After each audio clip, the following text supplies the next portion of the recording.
Avoir des seins quand on est un homme, ce qu'on appelle les man boobs. Comment on s'en débarrasse?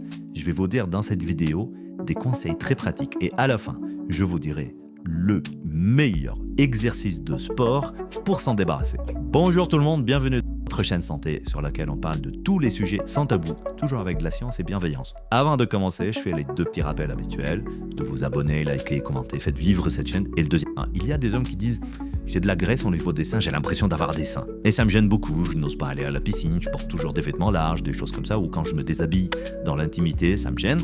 Comment je peux faire pour m'en débarrasser? Cette vidéo est faite pour ça. Premier point, il faut distinguer gynécomastie d'adipomastie.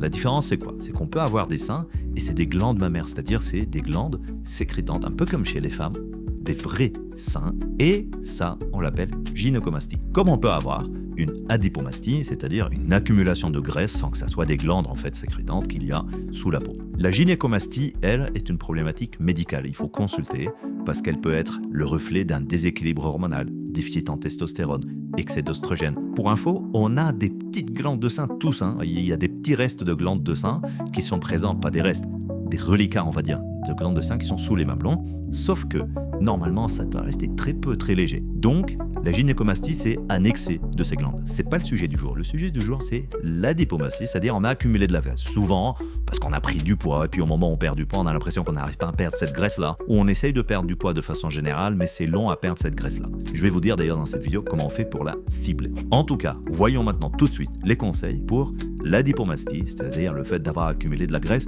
sous la peau, au niveau des seins. L'alimentation et en particulier diminuer le plus possible les apports en sucre. Pourquoi? Parce qu'il faut le plus possible pousser le corps à aller chercher la graisse qui est sous la peau, qui est autour des organes, et la transformer en source d'énergie, ce qu'on appelle les corps cétoniques. Je vous en ai parlé dans une vidéo sur comment on perd au niveau du ventre, etc. D'ailleurs, cette transformation de la graisse en source d'énergie, elle est parfois perturbée chez les personnes qui sont en obésité. Leur métabolisme, leurs enzymes ne fonctionnent pas correctement, et c'est dans ces cas-là qu'on prescrit les médicaments anti-obésité. En tout cas, premier conseil, c'est de diminuer le plus possible la consommation de sucre, et si vous voulez savoir comment on fait, allez voir la vidéo que je vous ai déjà faite sur comment on fait pour retirer le sucre de notre alimentation et quels sont les bienfaits bien au-delà de l'accumulation de graisse. Deuxième conseil, évitez au maximum de consommer dans des contenants en plastique. Des bouteilles en plastique, des tupperwares en plastique que vous réchauffez au micro-ondes, des plats que vous conservez dans du plastique, etc. Pourquoi?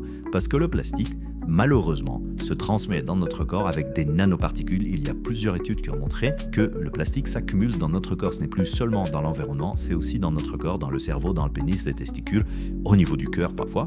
Or, le plastique peut perturber les sécrétions hormonales et donc il va augmenter artificiellement le taux d'œstrogène, hormone féminine, et diminuer artificiellement le taux de testostérone. Et ça va aider, ou plutôt aggraver, le fait d'avoir des seins. Ça va donner un mélange de gynécomastie et d'adipomastie. Conseil numéro 3, on évite au maximum l'alimentation ultra transformée, c'est-à-dire les nuggets faits artificiellement, les biscuits faits artificiellement, industriellement, poisson pané artificiel, les charcuteries artificielles, tout ce qui est biscuits, chocolatés, etc. Tout ce qui est industrialisé, parce que quand vous regardez les ingrédients, il y a 10, 15, 20 ingrédients avec plein de noms chimiques différents. Dès que vous voyez ça, vous savez que ça peut perturber le fonctionnement et de l'accumulation de graisse et aussi des hormones, donc ça va aggraver l'accumulation de graisse au niveau des seins. Et on arrive au quatrième dernier conseil, l'exercice de sport qui vous permet d'améliorer cette accumulation de graisse au niveau des seins. Et ça sera 2 exercices. Premier exercice, c'est le fait de faire des pompes, mais bras écartés. En fait, quand on fait des pompes et qu'on a les bras à hauteur des épaules, ou on rapproche les bras, on va travailler surtout la masse centrale des muscles pectoraux, de la poitrine, et la partie intérieure des muscles. On travaille les triceps aussi, mais ce n'est pas le sujet. Or, si on travaille beaucoup de cette façon-là, évidemment que le fait de travailler les pectoraux, ça va aider à aller chercher la graisse et la transformer en source d'énergie, en particulier la graisse qui est autour des pectoraux. Mais ça va faire de sorte que cette musculation-là qu'on fait va faire pousser le pectoral. En fait, ça va donner une forme un peu en boule comme ça vers l'avant. En tout cas, ça va favoriser ça. Or ça, si on a le pectoral qui pousse comme ça, et en plus il y a de la graisse autour, esthétiquement, vous allez mal le vivre. Alors que si on écarte les bras, ça va obliger à travailler cette partie-là des pectoraux, la partie externe, sur les côtés. Et donc, le pectoral va prendre de la masse musculaire, mais pas trop en avant, plutôt sur les côtés, se développer. Et donc, cette graisse qui est présente là, même si elle reste présente, elle va être étalée sur les côtés, comme ça. Et donc, esthétiquement, c'est meilleur. Le deuxième exercice, c'est quoi? C'est l'écarté couché. Vous pouvez le faire avec soit haltère dans les bras, soit une bouteille d'eau dans chaque bras. Vous allez être allongé, vous tendez les bras et vous descendez et vous remontez. Ça aussi, quand on le fait, on sent que ça travaille surtout cette partie-là. Et donc, ça va allonger la forme du pectoral. Et en même temps qu'on est en train d'allonger la forme, et donc étaler cette masse graisseuse sous la peau, ça va en même temps obliger à aller chercher la graisse, la transformer en source d'énergie. Vous pouvez, si vous êtes en salle, utiliser par exemple le développé couché, mais pareil, on écarte les bras.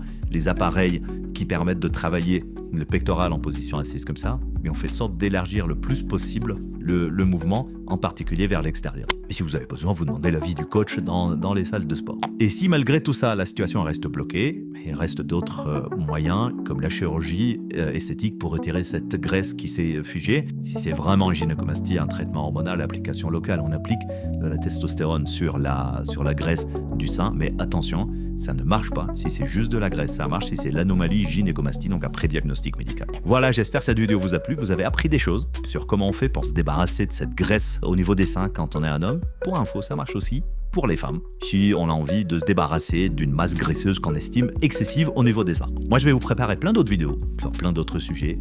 Souvenez-vous que si vous êtes embêté avec des problèmes de santé, que ce soit l'obésité au sens médical, que ce soit des problèmes sexuels, etc., ne restez pas seul à vous dépatouiller. Vous prenez l'avis médical, vous consultez, vous téléconsultez, surtout si les conseils que je vous donne dans les vidéos, il y en a plein, ne sont pas suffisants. Allez, je vais partir préparer d'autres vidéos. Je vous dis pas sur quel thème, mais ça sera très très varié. Prenez bien soin de vous et à très bientôt.